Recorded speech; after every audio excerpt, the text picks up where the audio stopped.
Well, good morning, fans of Gabrielle. Thanks for joining me on Gabrielle's Gallery for today's read aloud. Today I'm reading The Mitten. It's a Ukrainian folk tale adapted and illustrated by Jan Pratt. So join in with me.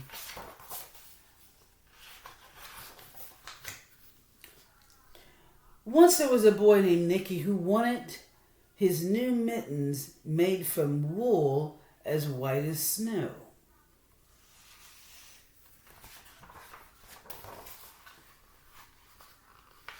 At first, his grandmother, Baba, did not want to knit white mittens. If you drop one in the snow, she warned, you'll never find it. But Nicky wanted snow white mittens, and finally, Baba made them.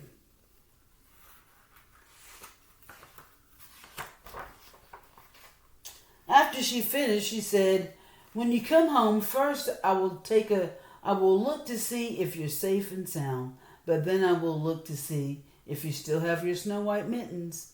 So off Nicky went, and it wasn't long until one of the new mittens dropped in the snow and was left behind.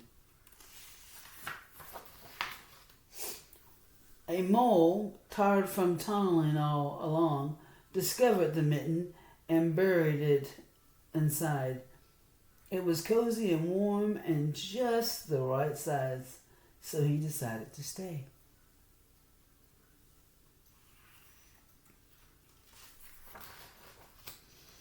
A snowshoe rabbit came hopping by.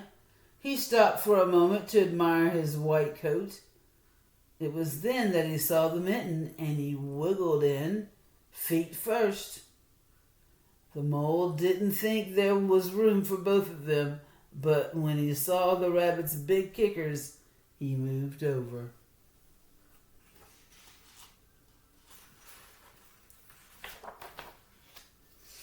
Next, a hedgehog came snuggling along. Having spent the day looking under wet leaves for things to eat, he decided to move into the mitten and warm himself.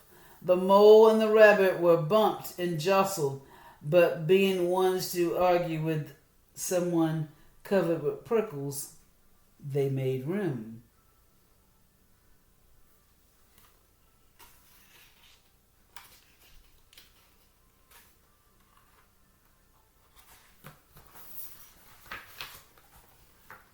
Thank you, Gabby. You're welcome.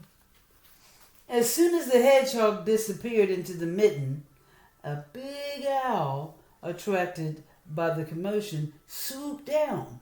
When he decided to move in, and also the mole, the rabbit, and the hedgehog grumbled. But when they saw the owl's glinty talons, they quickly let him in.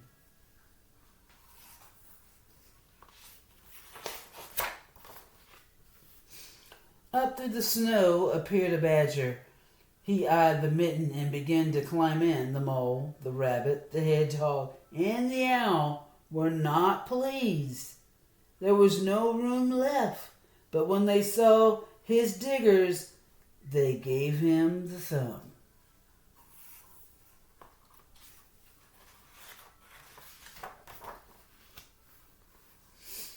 It started snowing, but the animals were snug in the mitten. A waft of warm steam rose in the air, and as the fox trotting by stopped to investigate, just the sight of the cozy kitten made him feel drowsy. The fox poked his muzzle in. When the mole, the rabbit, the hedgehog, the owl, and the badger saw his shiny teeth, they gave the fox lots of room. I bet they did. A great bear lumbered by. He spied the mitten all plumped up. Not being one to be left out in the cold, he began to nose his way in. The animals were packed in as tightly as they could be. But one animal would argue with the bear. But what animal would argue with the bear? The mitten swelled and stretched, and it pulled and bulged too many times its size. But Baba's good knitting held fast.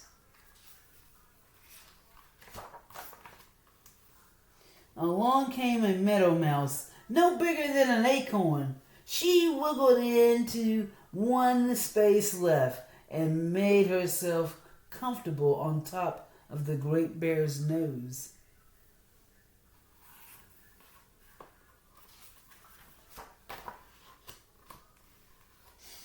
The bear tickled the mouse's whiskers and gave an enormous sneeze. Achoo!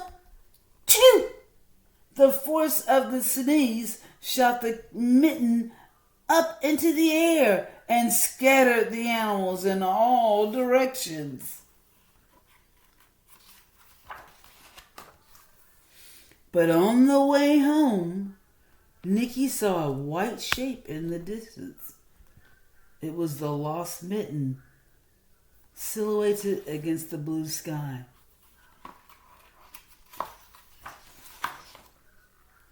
As he ran to catch his snow-white mitten, he saw Baba's face in the window. First she looked to see if he was safe and sound, and then she saw that he still had his new mittens.